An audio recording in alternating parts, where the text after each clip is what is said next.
এক বনে এক খরগোশ আর কচ্ছপ পাশাপাশি বাস করত।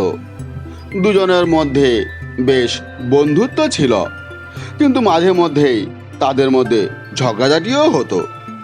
খরগোশ খুব জোরে ছোটে, যেন বাতাসের আগেই ছুটে চলে, আর কচ্ছপ সে চলে ধীরে ধীরে হেলে দুলে।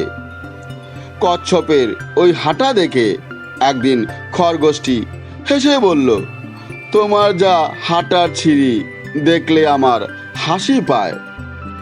ব্যঙ্গ করতে দেখে কচ্ছপটি গম্ভীর কণ্ঠে বলল, এত হাসার কি আছে, চলো দৌড় প্রতিযোগিতায় নামি, দেখি কে জোরে ছুটতে পারে। প্রতিযোগিতা? হো হো করে হেসে উঠল খরগোশ, বলল, প্রতিযোগিতা? তা কার সঙ্গে? তোমার সঙ্গে? বলেই আবার হো হো করে হাসতে লাগলো। আচ্ছা, তুমি যখন নিজের মুখে বলছো তবে তো রাজি হতেই হয়। তাহলে কত দূর যাওয়ার প্রতিযোগিতা হবে আর কখন শুরু হবে? কচ্ছপ বলল, এখানেই শুরু হবে। ওই অনেক দূরে ওই নদীর ধারে একটা অশ্বত্থ গাছ দেখা যাচ্ছে, দেখি কে ওইখানে আগে পৌঁছাতে পারে। অতএব শুরু হয়ে গেল প্রতিযোগিতা। খরগোশ এক দৌড়ে অনেকখানি এগিয়ে গেল। পেছনে ফিরে তাকিয়ে দেখতে পেল কচ্ছপ বলতে গেলে সেখানেই পড়ে আছে।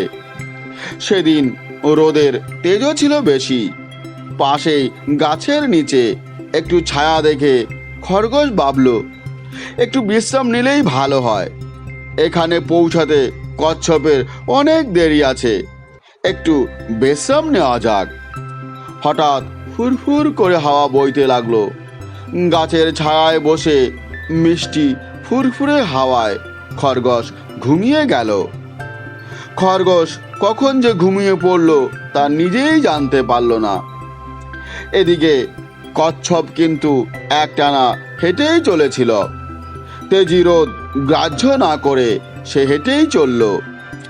এদিকে বেলা পড়ে এলো। খরগোশের ঘুম ভাঙল।